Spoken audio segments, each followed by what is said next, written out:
I'm Nicki Minaj, and this is Billboard.com.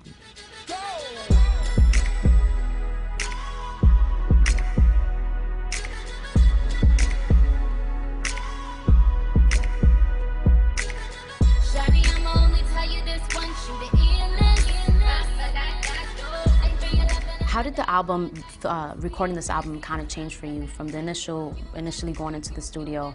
The idea behind it, did it evolve at all? And if so, how? And what has it turned into? I went in really not knowing what it is I wanted to say, and I really didn't know if I was going to give all of my different characters life on the album.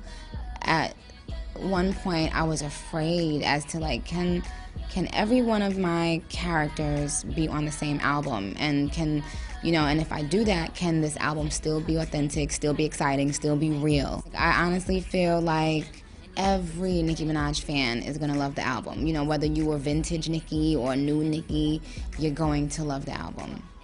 I think a lot of people wonder where all these personalities and faces and accents come from. Tell us where these personalities come from, where these characters come from, and were they always a part of Onika? Of course, they were always a part of Onika.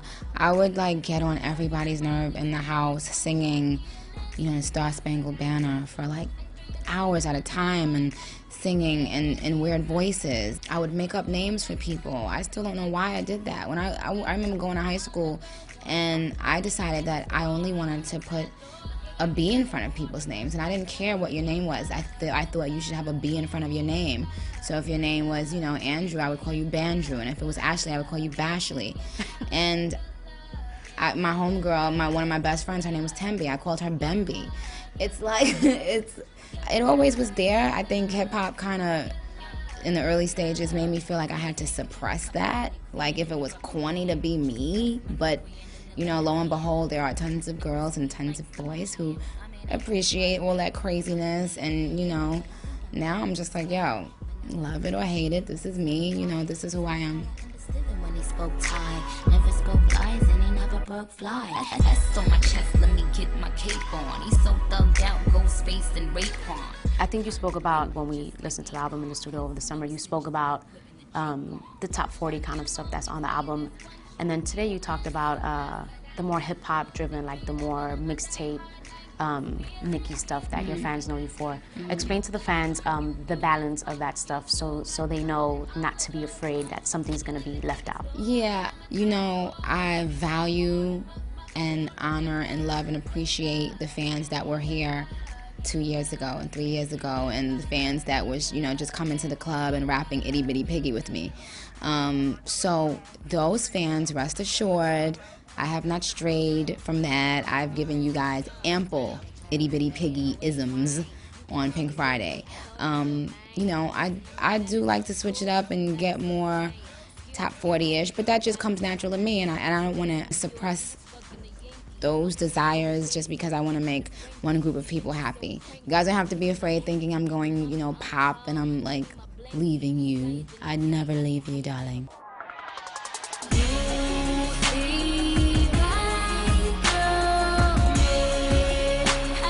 Nicki raps and Nicki sings.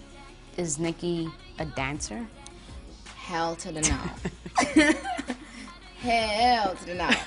I just interpret my words through dance, and whatever happens when I'm on the stage happens, and it's God's plan that way. I mean, I don't know, it's like I want people to be able to laugh with me and laugh at me if they want. It's cool. That's not what I do, you know, I rap. And that's what I am really am beast mode at. The other things, that's icing on the cake. It's if I feel like doing it, I might, you know, do a two-step here and there and do some weird thing that people are gonna laugh at. But no, not a dancer. Let's talk about the live show. What you're seeing now is not what my stage show is gonna be. This is just kind of like a continuation of the VMAs, obviously, because we've been doing Check It Out. But the stage show will get a lot more theatrical, and it will get a lot more involved, and a lot more, you know, attention to detail is my big thing. So it's like, we're gonna make it into a movie. But it's gonna take some time, and that's a part of the reason why I didn't go on the Usher tour. It's because I wanna give my fans something incredible now when I go back. You know, once the album drops, I want it to be worth every dollar that they pay to see that show, because I know when I go to see a show what I demand, you know. So right now we're still working out the kinks, but I would definitely say in the middle of, you know, 2011 we'll have it down packed to where it's like a real show. Actually frontin', I'm asking you something, yo. Answer this question. Class is in session. Tired of letting passive aggression